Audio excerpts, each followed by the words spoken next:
Hey everybody, welcome to another episode of Just Open It, the YouTube series in which I open recently acquired toys. My name is Russ. Thank you very much for watching this video. I really appreciate it. If you're a fan of toys, action figures, or pop culture in general, please subscribe to my channel, Karaoke Fanboy TV. Every week I plan to open a recently acquired toy or action figure or pop culture collectible, and today I am opening these little robots that I found at Dollar Tree. If you've been watching my channel, you know that I'm a huge fan of Final Faction, the action figure line that's available exclusively at Dollar Tree.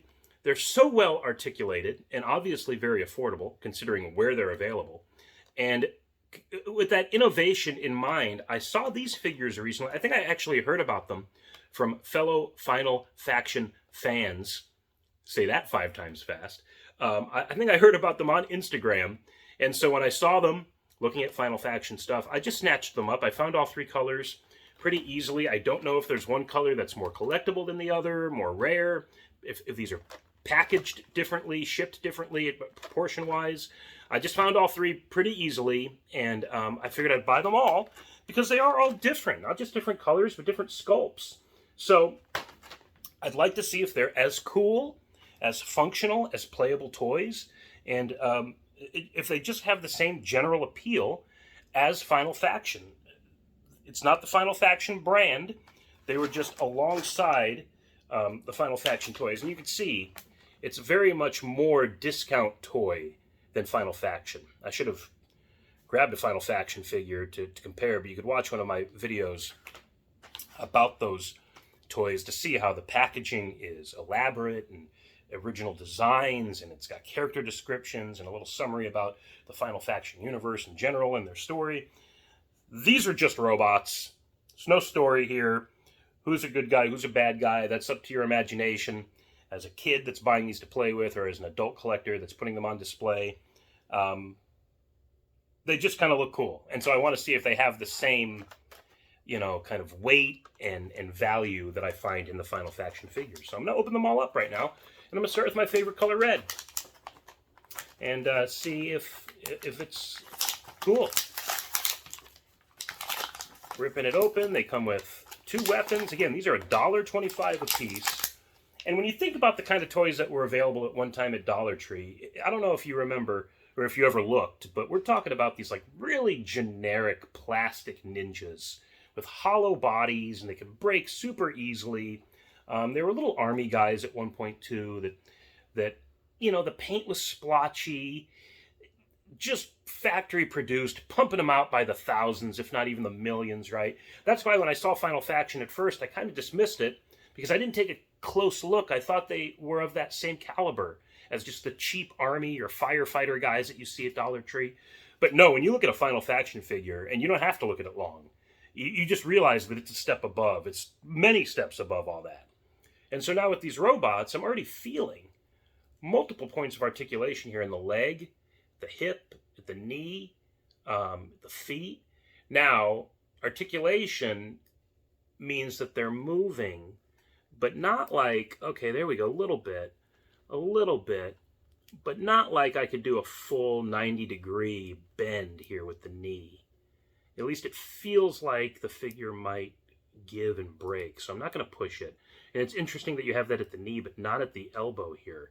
The arms are a single piece. The head does turn. For a second there, I didn't think it did, but it was, there we go. And you know what? It's pretty cool, actually. Little Iron Man-esque here with this, arc reactor-like structure there in the middle of his chest, but it also kind of evokes Transformers, too, at least the way they looked in the Michael Bay movies.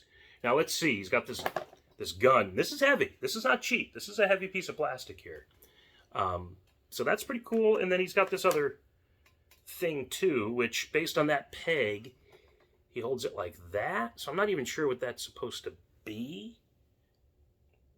And it's not indicated on the packages at all. So I'm just going to put that in his hand. That's just some sort of mechanical piece. But when he's holding the weapons, look at that guy, man. $1.25. Well sculpted, paint application's good. Points of articulation, good. Let's see. We got a displayable figure here. Even though he's a little forward heavy with the weapons in hand, if you tilt him back a little bit, there's a displayable possibility there too. So look at that guy. Pretty cool. I know he's tiny on the screen there, but check that out. Nice. Okay, let's get into the green guy. And you know, I'm almost wishing now, this is the storyteller in me, that there was a fourth figure, maybe like a yellow figure or something. So I could do like a winter, spring, summer, fall kind of a theme here. Or maybe earth, wind, and fire is what we have here. So this would be earth. The blue guy would be wind or air, and the red guy obviously would be fire. So there's some storytelling potential there if you want to find a way to justify the color scheme.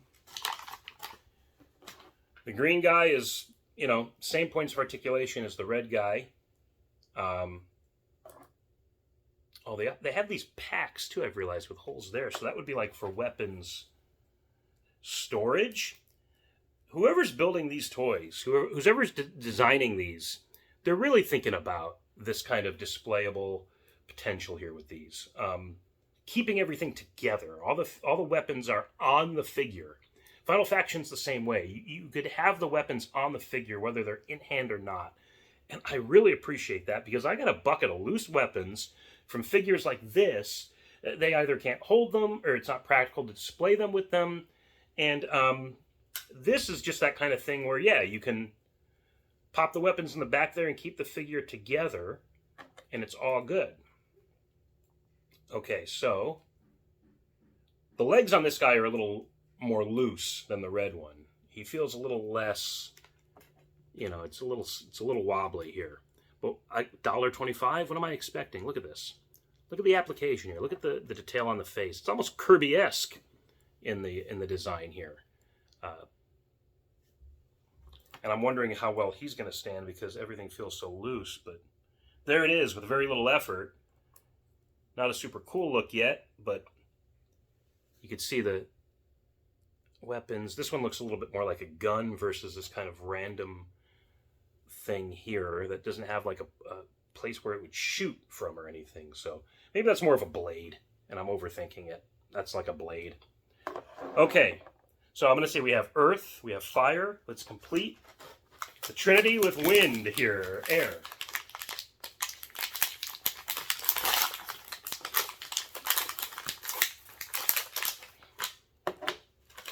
All right, another big gun, and then a small gun. This, look at the detail on that. Can you see that?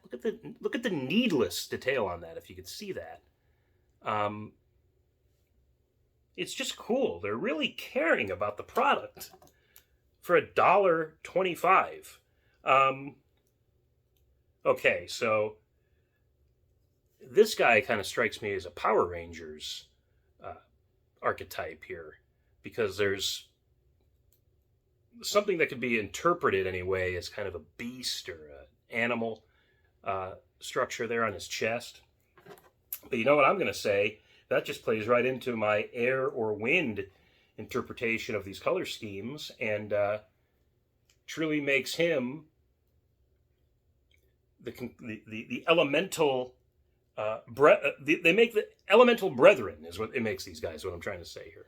So same stuff, same points of articulation: feet, knees, legs, arms, head, backpack where weapons can be stored. You can see the hole there, and just stands like so. This guy as well. Oh, that's not their fault. That's my TV stand here. And then the red guy. So look, I'm just saying, if you're looking for some storytelling potential here, I'm going to propose an earth because it's green, wind or air because it's blue, and fire because it's red kind of character traits for these guys. And just made that up here on the spot, but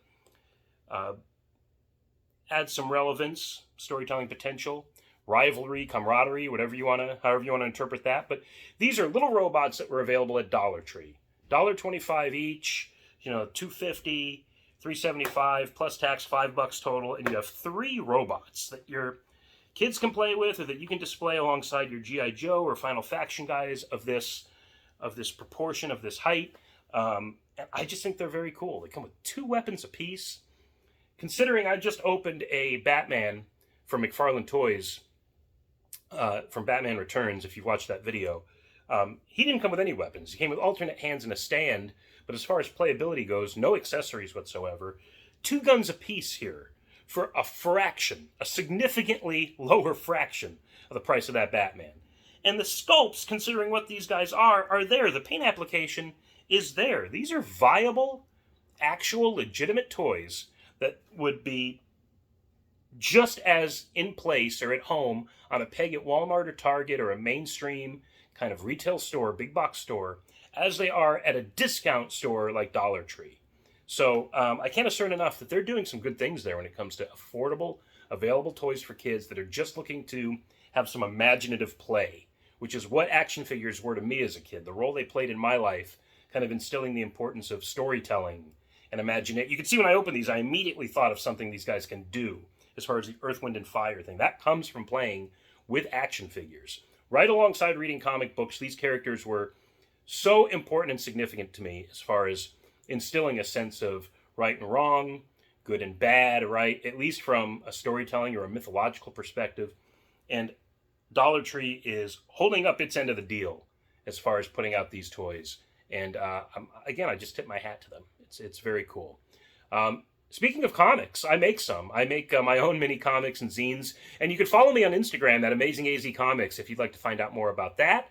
I also post pictures of the comics and toys that I love. So I'm hoping to kind of promote these videos on Instagram and offer some different pictures of these figures you see me open, close-up details and stuff like that. So what I'm not able to convey here in these videos, I'm hoping I'll be able to capture on Instagram, and you could catch that there. Tune in next time when I see another unopened toy here in my place, and I say, you know what? Just open it. I'll catch you next time.